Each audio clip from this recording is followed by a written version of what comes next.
doing some reactions to some of the games and some predictions as well.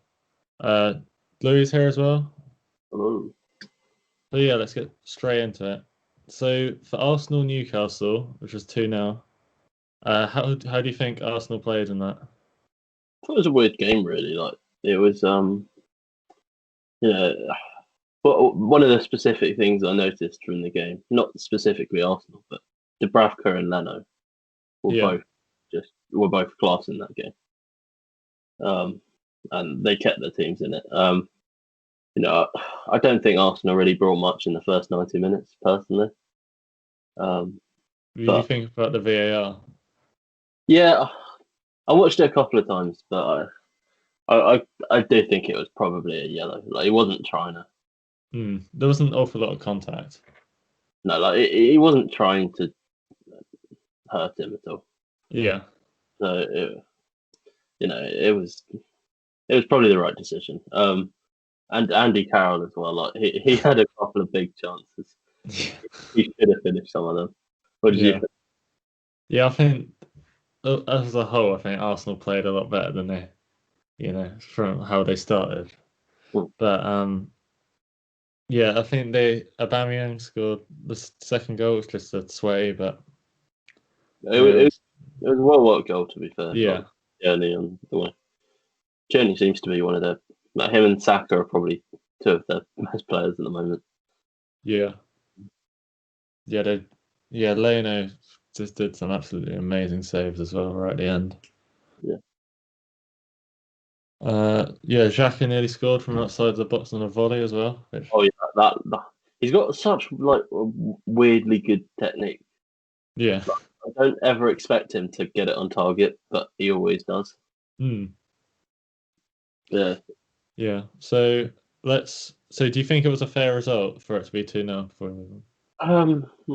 I'd say Arsenal probably deserved it by maybe one, but like 1-0, 2-0. 2-0 would probably only happen because they put everything forward anyway. So it was probably, it reflected the sort of match it was, I think. Yeah. So to be fair, I think it was a fair. I feel sorry for Newcastle not at least scoring, but I think it was a fair result for Arsenal to actually win the match. So let's move on to the second game we're talking about. It's Chelsea versus Morecambe, which was a 4-0 win. Were you happy with the team when it got announced for Chelsea? No, I was actually quite annoyed looking at the team because we had 6 youth team players in training, in first team training that week for the first time. Names that people probably don't even know at this stage, but Jude Soonsup-Bell, he's like the 16-year-old striker. He's class. He's just got a professional contract. But there was about 6 of them, and only I think one of them, which was Angerin, actually got onto the bench. Yeah. And I think everyone was expecting to see at least like a few of them on the bench, possibly in the. I was expecting Angerin to start. I was expecting all of these things, but I do suppose Havertz, Werner, all of them they need confidence, and this is the sort of game you get it. Yeah. The first goal was a pretty good finish as well by Mount as well. Yeah. Mount's he's a weird one. He doesn't seem to get too many contributions usually, but he's always working in that midfield. So he's nice to have there. I think Gilmour and Hudson-Odoi specifically are probably going to be big parts of our team going forward in the season. Yeah. It worked for Arsenal bringing these young players in, and it's not like these two aren't good enough to take a risk on. It's kind of what you need to do in the cup if you want to try and bring them in. Yeah, I mean, I'm actually hoping in the league they start playing personally. Yeah, but Gilmour, I can see it already. Like Gilmour, Mount, and Kante next game. Yeah, they play well one game. Lampard will just follow it, and he'll do it until it doesn't work. What do you think about the criticism Lampard's got recently? people on. Deserved. I don't think he really I don't. You never want to see a club legend fail, and you never want to say, "Oh, Lampard out." I don't know. Like it's difficult because I don't think he really has a plan B. Like he's got his crossing. He knows what he wants to do with just the crossing in from the flanks. However, I do think that we will improve again over the next few games with Ziyech coming back. Yeah. Because I think his crosses, his pass for the Hudson-Odoi goal, just over the top, was ridiculous. And he crossed it into Havertz for the Werner goal. Like he's such a big part of everything that happened. I know it's only against Morecambe, but like that doesn't mean he's not going to be part of it in the Premier League still. Yeah. When it comes to it. So let's move on to the Spurs game, which was 5-0 for Samarin. It was a brilliant one.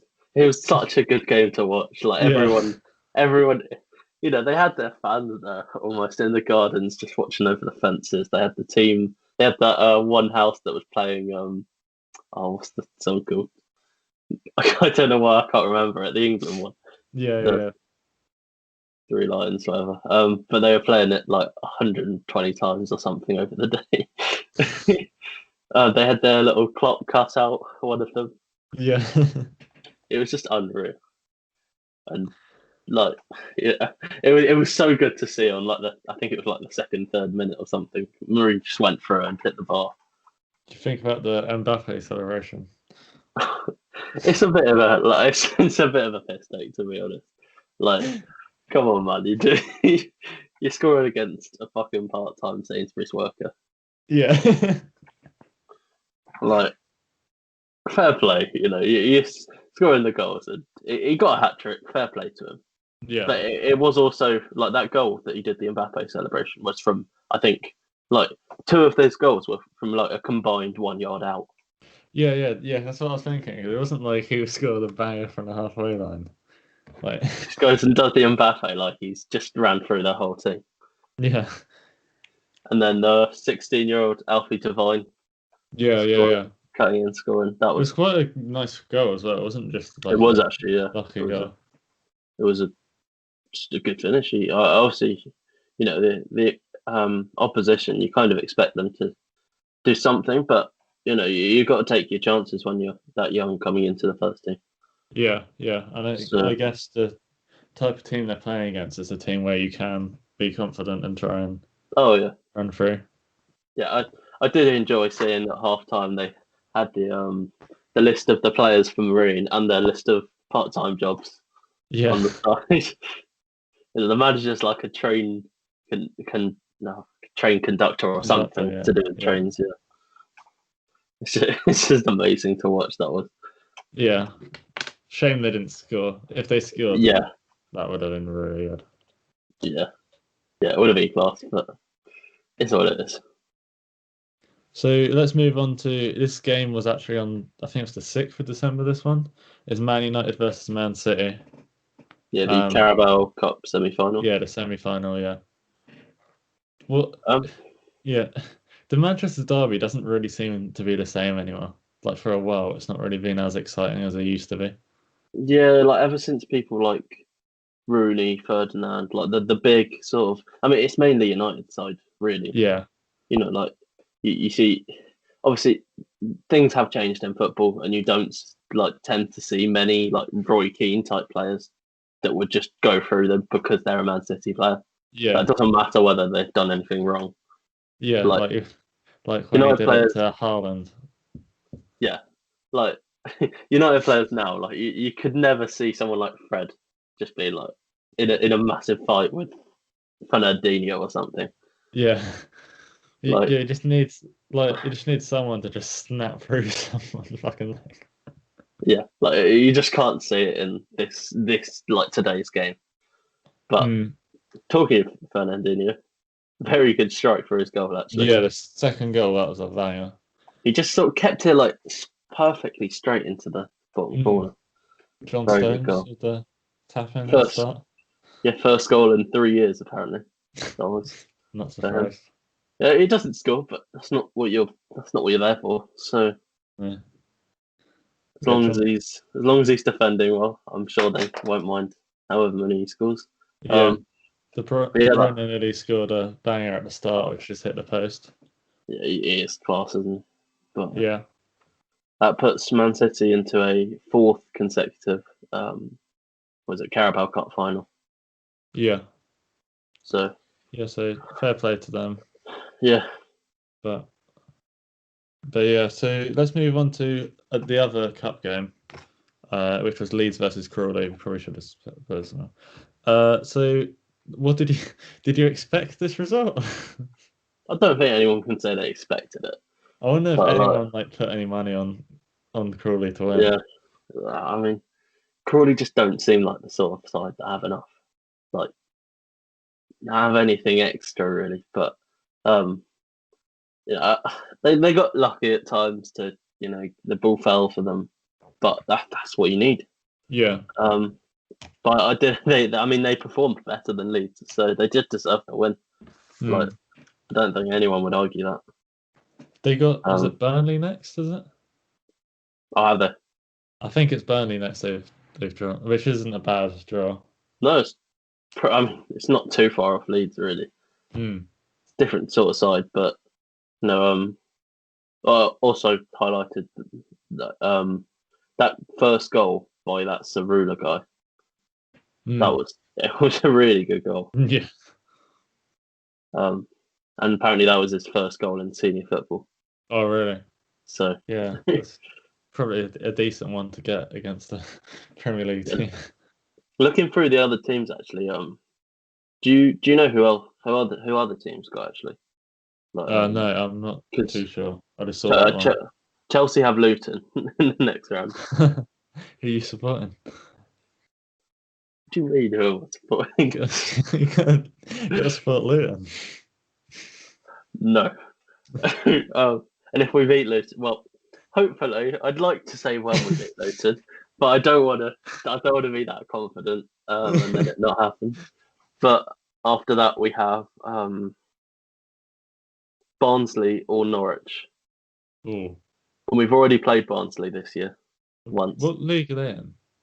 I think one. Yeah, then I might be wrong, but I mean, I can see Norwich winning it, obviously. But if we played Barnsley again, I'd be more than happy for that. We got 6-0 the first time. Yeah. So, yeah. And the thing is that will be our quarter final or something as well. Like, it'll be very close to. Yeah. Like a high. We've got quite lucky this year with our draws in this. Who else? I know Man United have Liverpool. Oh, that'll be the next round. That'll be an interesting game to watch. Yeah. Well, I mean, Man United had. Who did they have to beat? They had to beat. No, that was. I don't know, but Liverpool had to beat an 18. Pretty much everyone was like between 16 and 20 in that Aston Villa team. Yeah. That played against Liverpool.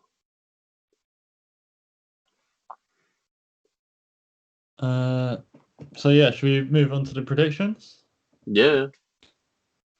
So the first one we're going to talk about is Sheffield United versus Newcastle. I've actually put this down as a 1-0 Newcastle win.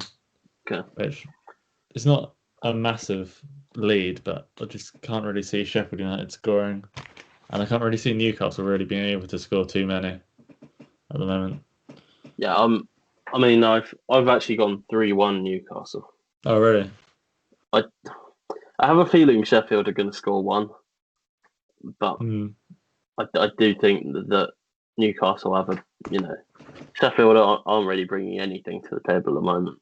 Yeah. But Newcastle have they have a bit more. They have Callum Wilson. They have players like St Maximin who create a fair bit.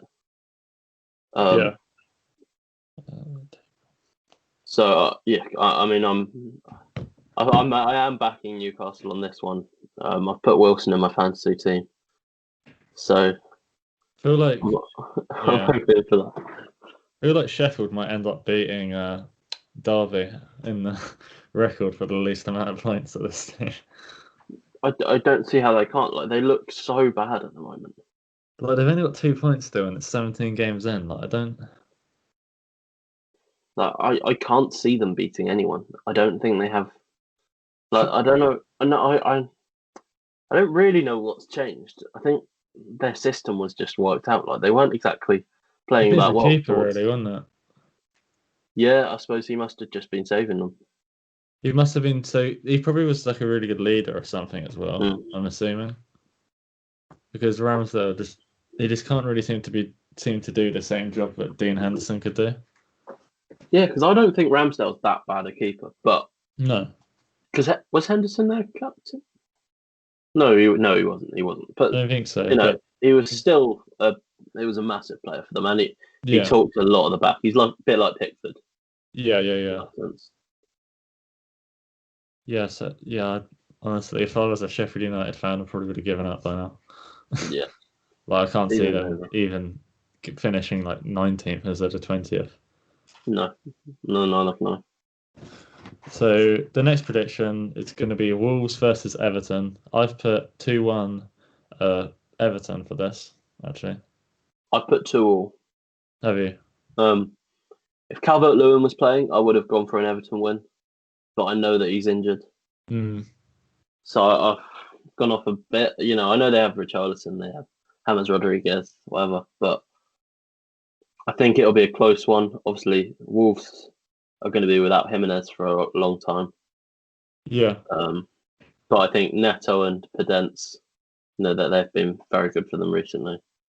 yeah, Fabio Silva, not so sure about him, but um, I think it'll be a close game. I think it'll be, you know, I think there will be goals, like my prediction says, but I don't think there'll be, you know, an outright winner.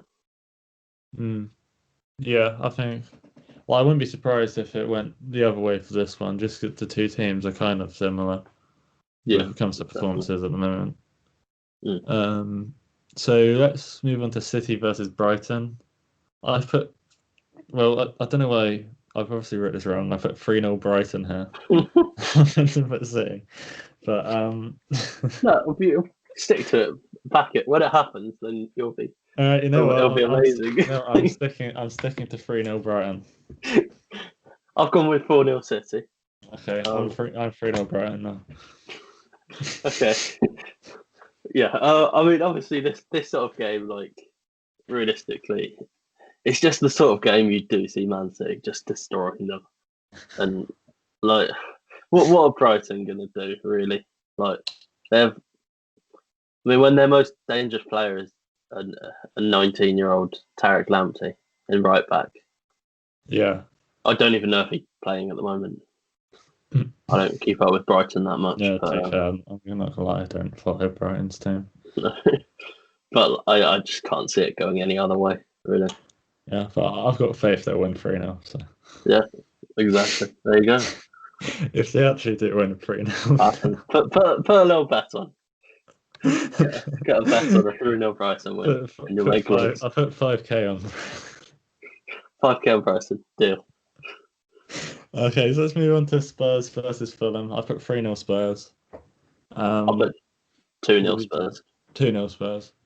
Yeah, I think Fulham aren't really playing that well in general, and Spurs seem to be improving as the season goes on. Yeah, I think the only reason I've gone for a slightly lower scoreline on this one is because Spurs tend to struggle against the lower teams more than they do the Yeah, higher ones, just due to the fact that they like counter-attacking. And so, you know, playing against a team like Leeds that will just come at them and then they can just attack them constantly. That's their preferred way of playing. If Fulham sit back and try and counter-attack them, I mean, we've seen it against. I think it was possibly someone like West Brom or someone lower down at least. I can't remember yeah, exactly who it was, but we've seen it a couple of times where they've struggled against those teams and they haven't scored till like the 86th, 87th minute or something like that. And yeah. I think Spurs will have enough quality to win it because I don't think the Fulham defence is good enough to stop Kane and Son. It's pretty much my overall like reason. But yeah, I just I think think Son seems to be the best player in the league right now as well. I think. yeah. So let's go to Burnley versus United. Up at 2-0 United. What have you done? I've gone 3-0 United, so close again. Yeah. I just can't like Burnley's another team I can't really. Burnley just sit back. They're so boring to watch. Let's be honest. Like, yeah, I hate playing again. I understand like why they do it because teams hate to play against them because it's difficult to break them down. But I think it's the only style they really can play as well. Yeah, their team doesn't allow for that, and I mean, Dodger's doing the best with what he's got. I don't think he's actually a bad manager. No, I think he's a good mate. He's been there for like 8 years now as well. Yeah, but then maybe they do need to change up the style to. Although if they're staying in the league, you can't actually go against it. Yeah, because that's where they spend like one of the like least amount of money or something. I think. Yeah, I'd imagine so. So I can't really see how they could play in any other like exciting way, if you know what I mean. Yeah, they've got to like spend out if they want to, but I can't see it happening. I think they're happy with how they are for as long as they stay up. If they go down, then maybe they'll change it up a bit. Who knows? But I think Man United, the Burnley defense is very shaky. Like at times, when they're actually being pressured, they're shaky, and I think players like Rashford and that. I think it'll be another game where Man United will get another penalty. Yeah, and I know that's not really a good like a hard prediction to make because they get one in most games, but like you just can see it happening in this sort of game. So for the next game, which we're going to talk about, is the Thursday game. It's Arsenal versus Palace. I've actually put 2-1 rather than 2-0. What have you done? To Arsenal, yeah. Yeah, to Arsenal. I put 3-2. So I've gone a similar route, but slightly more goals. I can't see Palace not scoring because they seem to be not too bad. Like Zaha and Eze are in great form. Yeah. And Arsenal, they're coming out of a good patch, and I do think they'll win it. They've sort of resurged a bit under the bringing the youth in. People like Smith Rowe and Saka, etc. But I think they will. They'll win it, but I think it will be a close one. So talking of Arsenal, we're going to talk about Arsenal and how they've been recently. So, how do you think? Do you think Arteta should stay? And I don't think they should rush it because he's. At the start of the season, they were looking really good, like for a little bit at the start of the season. It depends how desperately they think they need change. Like at the end of the day, they're only 3 points off Chelsea right now. I know we're not in good form either, but we're also only 7 points off the top of the league. Like there's 10 points between top of the league and Arsenal, which are I don't know where they are, but I know that it's like fairly close. Yeah. So the league is so close this year that like a win puts you up like 4 or 5 places. Yeah. And a loss just takes you massively down, and it's like I don't think they should rush. I don't think they should rush sacking him or anything. What do you think of that? I was talking to my dad about this the other day, and I was like, the thing is with Arteta, there's pointless bringing him in anyway if you're not going to give him time. Just when they got him, they knew that they weren't gonna like finish top 3 or anything straight away. They knew it was going to be a process. So, but I feel that they should just fulfill his contract, just because. How long has he got? I feel like it was like a 3-year deal, I believe. If it's longer than 3 years, then after 3 seasons, I can see why you would get rid of him. But I think they should at least give him those 3 years. I can't see it, depending on how next season goes. I can't see them being patient enough to leave him for another season. Well, personally, I think I think they'll leave him this season, depending on where he finishes, and give him a bit of time into next season. Mm. And if he's still going as he is at the current stage, then you can't really ask anything more. But it's just one of those situations where, for one, they wouldn't get rid of him now, because if they got rid of him now, who would they get?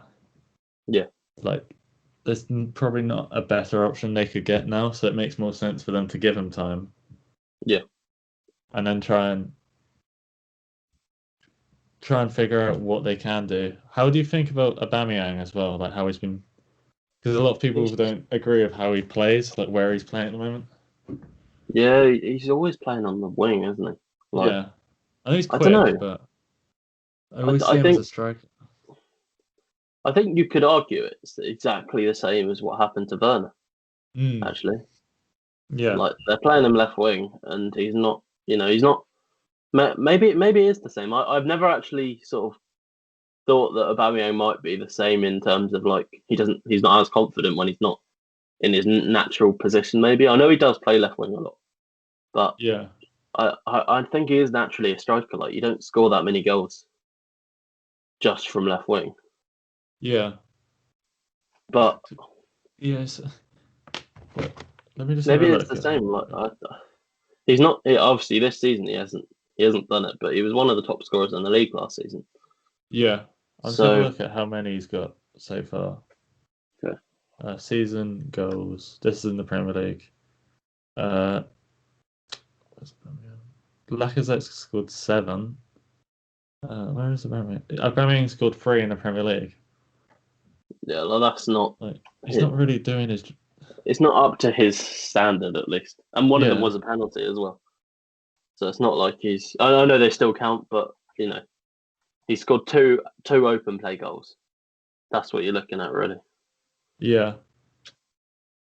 And I guess that is at the centre of the Arsenal downfall, as it were, at the start of the season.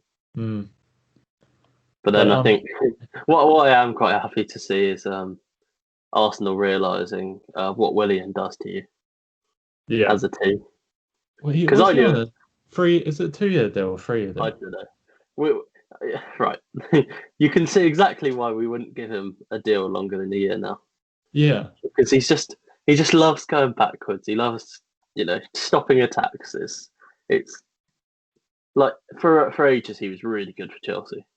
But it was just painful to watch by the end. And Arsenal took him at that stage thinking it was going to be, amazing. And then he got, I think, first game he got a goal and assists or something.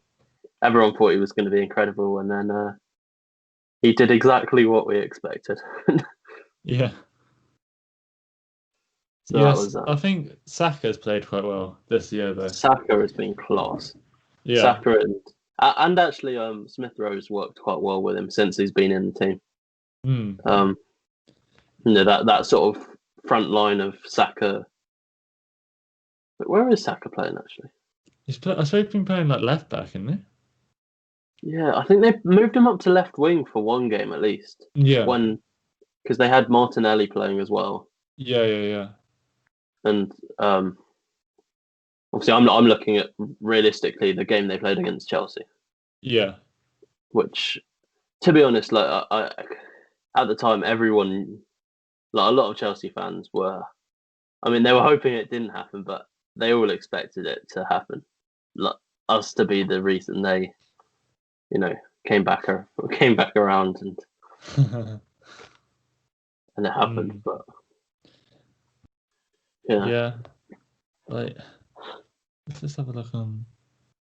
So it says, like, if you look at shots, I know this can be seen as a pointless stat, but they're 11th in the league for the amount of shots taken.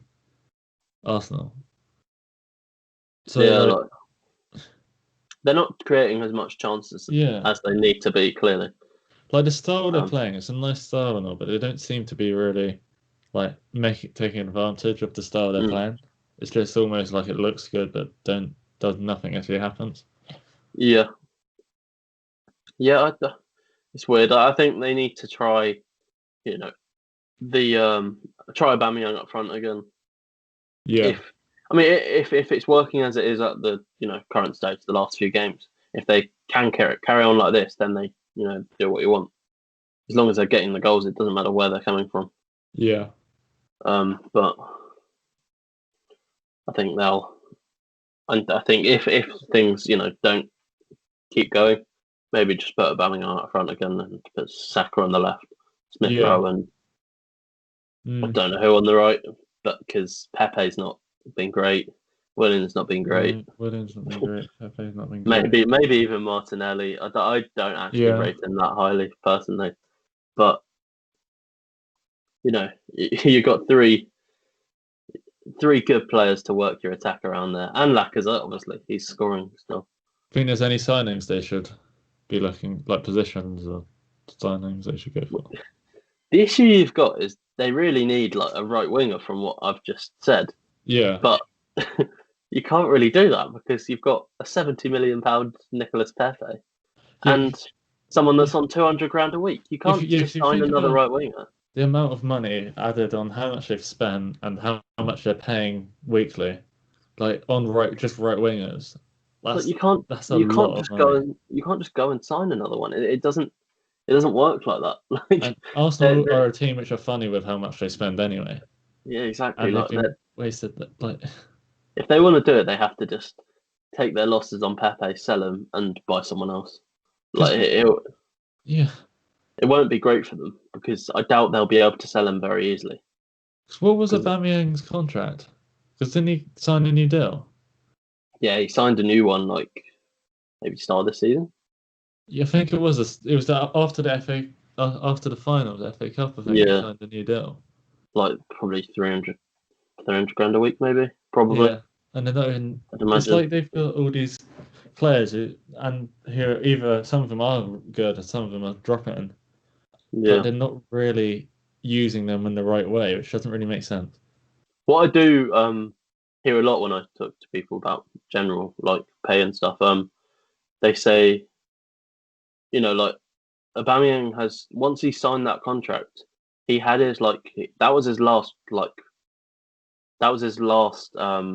big pay almost. Big. Yeah.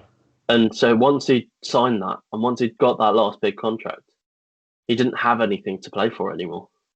Yeah. Like you could argue the same with Willian. You can't argue the same with people like Pepe. I just think he's, I don't know. But Willian and Aubameyang, you could argue that they have nothing to play for anymore. Once they've signed that and it's there signed, there's nothing that Arsenal can do to take that away from them.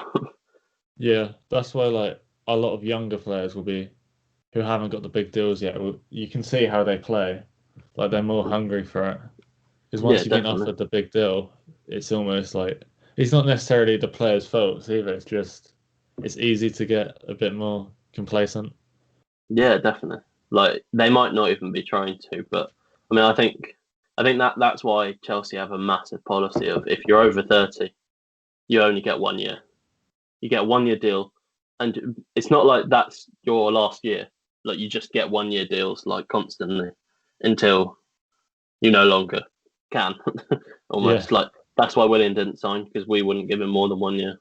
Lampard, when he went to the MLS and went back to Man City, he didn't sign another one because we would only offer him a 1 year. Yeah, and he wanted more, but I mean, it probably worked out well for him because we didn't ever see him in later years like we did other players. So yeah, you stay a legend, keep your legend status. Yeah, even good. Even when he scored, people didn't.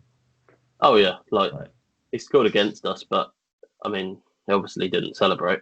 If he had have celebrated, it would have been interesting to see if he had celebrated what people would think. But yeah, I wouldn't blame him if he did, just because of the whole obviously if it was just because a lot of players will just celebrate because they scored. Yeah, Walker. Yeah, Walker. That one, I was very, very surprised about personally. Fair play to him, but To be fair though, he celebrated when he scored against us as well, like, for Everton. Oh yeah, So I yeah, I think, suppose. but also with Walcott, like I don't blame him because of how he was kind of treated at Arsenal. Like he Yeah, kind of like I don't blame it. Fair play, but I was personally quite surprised, not in a bad way, but I was just surprised when he did celebrate. yeah, because I was who was it? It was one of the BT pundits. I can't remember what his name is. But he was basically talking about how as a player he didn't never understood why people wouldn't celebrate even if it was against their old club. Because he's like, end of the day, when I go out to play, I go out to be the best, and it's not. Yeah, I suppose. Yeah, it's difficult because you want to show respect, like, but you can. A lot of people just sort of, they put their hands up and then they'll, just like not do some stupid celebration. Yeah, like if you go up and shush them, I guess. Yeah, that's a bit different. But like, do the Mbappe cry, but just like.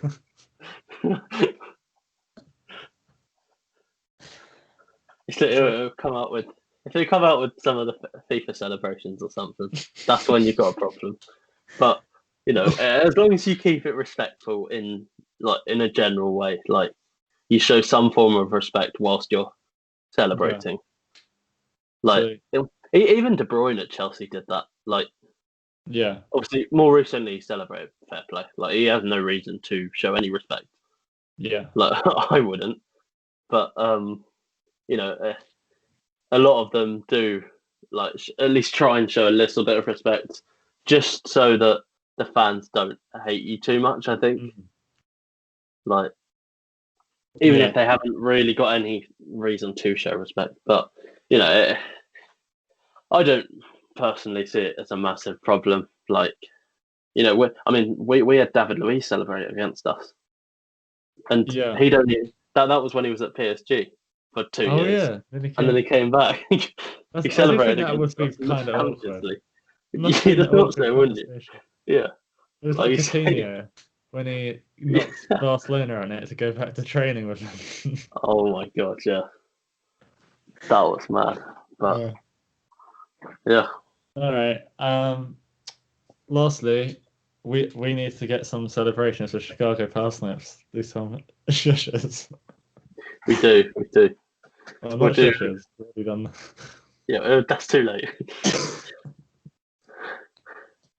Anyway, on that note, thank you for coming as well, and we'll be probably do another one at some stage. We're not sure when. We could next week, or maybe we could do some Champions League, possibly. Just depends. Yeah, we'll bring them back a little bit more.